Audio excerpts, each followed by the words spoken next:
Hey, eighth graders, how's it going? So today we're going to get a little bit more into mechanisms, a little more detail, what they do, and hopefully make it a little more interesting for you. I'm going to actually go out to my shop and show you a couple things too. So the video might be a little bit chopped up, but you should have out the observing mechanisms packet, which hopefully you got. If not, I attached it. Um, so I could tell you to read this, but would you read it and would you get why I'm having you read it? So I'll go through it and I'll stress kind of the important parts. I have highlighted the first two sentences because they're super important. If you come out of one thing today, so I would say this would be your learning target, is if you can say what a mechanism is, it doesn't have to be like a full definition, but if you can say what a mechanism is, and better yet, what it changes, then you would be good.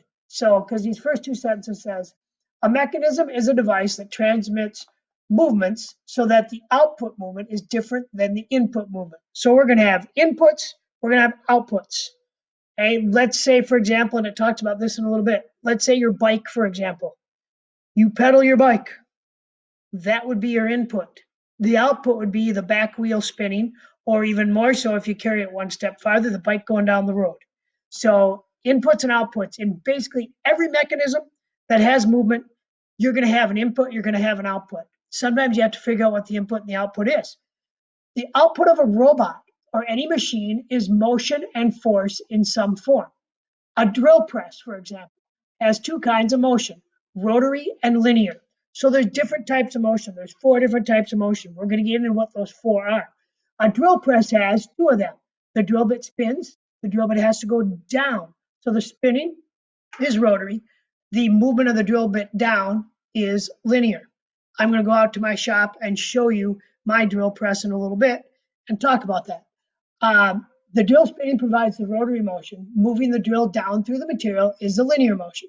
The force or torque applied to the drill must be sufficient to turn the drill through the material. Also, the speed of the drill must be within a given range. If the drill is turning too fast, the drill bit will be damaged.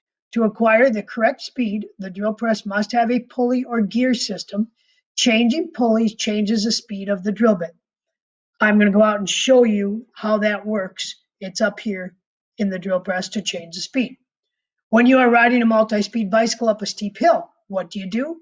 Most likely you shift gears in order to get more power with the same amount of effort. You guys know this. If you have a multi-speed bicycle, which I'm guessing most of you do, if you're going to ride up a hill, you shift into a low gear so that your pedaling is easier and you can actually get up the hill. But what do you sacrifice? You sacrifice the speed, right?